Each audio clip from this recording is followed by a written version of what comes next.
Last summer, while on retreat, our group was invited to take an individual bike ride for a spiritual exercise. I started pedaling down Brown Street, turning on Route 9 towards Wells, when I began to notice signs along the road which read, "Closed, keep out, no trespassing." I was stopped dead in my tracks. It suddenly occurred to me those were the signs I had worn most of my life. In order to survive growing up in a household where some sort of abuse occurred nearly every day, I created an emotional box I could crawl inside and become invisible. The tools I used to build my box were fear, that served as my bodyguard, preventing me from ever taking a risk; guilt, that kept my box weighed down like a heavy anchor, so I was forced to remain in the same spot; shame, that kept my box very quiet because it silenced my voice; self-judgment, that daily reminded me I had no value, so I would continue to feel discarded and of no use. These 4 tools successfully worked together to keep me hidden away in the darkness so no one could get close to me. I stayed inside my protective box for over 40 years until the summer of 2003 when my father died. Following the memorial service, my siblings and I attended a luncheon at my sister's church in southern Indiana. I really wanted no part of it because I found it difficult and uncomfortable to be sociable after a funeral. Already feeling on edge, the chatter of people at the table and the clanking of the silverware in the kitchen were almost more than I could stand. So I slipped away and went upstairs to the sanctuary. Sitting alone in the front of the church, I heard this faint voice whisper the words, "Follow me." I turned around to see if someone had walked in, but no one was there. A few seconds later, I heard it again, "Follow me." It was then I realized the words were coming from my own inner voice. I wasn't quite sure what had just happened. All I knew was for the first time in my life, at the age of 46, I felt a little bit of peace. The following Sunday, when I was back in Indianapolis, I decided to attend a worship service at my friend's church. Sheila had told the pastor, Reverend Andrea Leiniger, about my father's death, so after the service she introduced me. Andrea greeted me and asked, "How are you doing?" Without hesitation, I replied, "Not very well." I was taken aback. I was shocked to hear my own voice give an honest answer.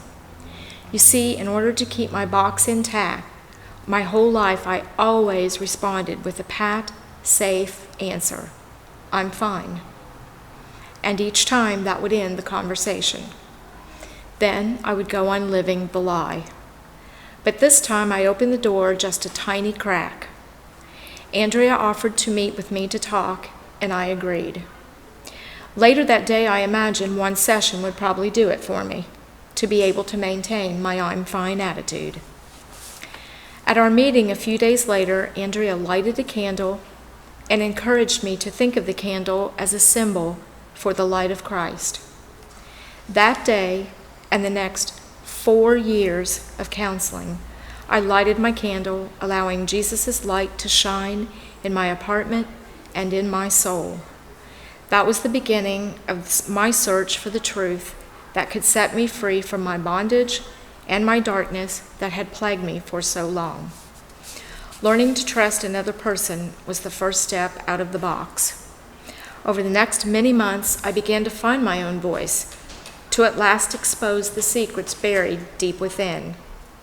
As each secret surfaced and I felt afraid and despairing, I repeated over and over again the words of Jesus, "You will know the truth, and the truth will set you free." We, God, Andrea, and I, all worked together to dismantle the box, one secret at a time, until fear, guilt, shame, and self-judgment no longer had any power over me. I remember well that incredible day when the last piece of the box was destroyed and God's grace flooded my soul. Learning to trust this gracious God was part of my healing journey. As a child, God was portrayed as the ultimate judge, showing no love or compassion, rather a God to be feared. During my road to recovery, I sensed the need for spiritual reinforcement. I started attending church on a regular basis for the first time in my life. I participated in retreats, I prayed, and sought fellowship with other people of faith. I accepted the challenge to join the mission committee and later became the chairperson. I felt the desire to give back, to help others find the light that saved me. The committee and congregation began working together to provide food and clothing to people living on the streets of Indianapolis, to organize a disaster response team, to assist victims of Hurricane Katrina who made their way to Indiana, and to donate backpacks, supplies, and shoes to school children. Growing deeper and deeper in faith, in 2005, I joined 8 women from our church and traveled to Maine to participate in a spiritual retreat being held in Kennebunk in Andrea and Harold's home. Even though each retreatant was in a different place on our faith journey, we all knew that God was the true source of our joy. During the retreat, we attended a worship service at Church on the Cape. There we experienced overflowing joy. People were filled with the Holy Spirit. Words of welcome, handshakes, and smiles greeted us at the door. We listened to beautiful music that flowed out to the streets, and a heartfelt message was spoken by Pastor Ruth.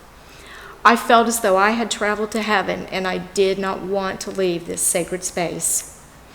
Each year as I returned to Maine for the retreat, I could not wait to worship at Church on the Cape, but I soon realized that my once-a-year visits were just not enough. Those years of listening to God and trusting God gave me the courage to explore new possibilities for my life. So in April of 2014, I decided to take early retirement from my job with the Indiana Supreme Court. The following month, I moved to Maine, leaving behind dear friends, family, and everything familiar, so that I could become a member of Church on the Cape. As a wonderful church family, you instantly offered love, friendship, acceptance, and support. Your willingness to help was overwhelming. Jane and David Smith and several others wrote reference letters, made phone calls, and introduced me to people to help me find employment, which, by the way, was successful. Invitations for dinners, outings, and visits came from every direction. In fact, shortly after my arrival, I was invited to join the breakfast group at Bentley's. Now that was an experience. When I learned about the Walk for Fun group, started by Bob and Judy Metcalf and David Emery, I thought that would be another good way to meet people and get some exercise. However, I soon learned the group offered much more than a workout. Twice a month on Saturday mornings, we walk, talk, and share our faith. Pastor Ruth thought I might be interested in becoming a volunteer for Bon Appetit, and now once a month I join others from our church to serve meals to families and individuals in need.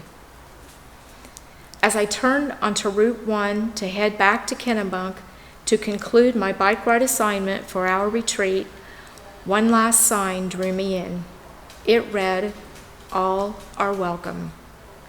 And I realized God had taken me full circle by leading me to Church on the Cape, where I have certainly been welcomed by all and have been given the opportunity to welcome others with the truth that sets us free. Thank you for allowing me to share my journey of faith with all of you this morning.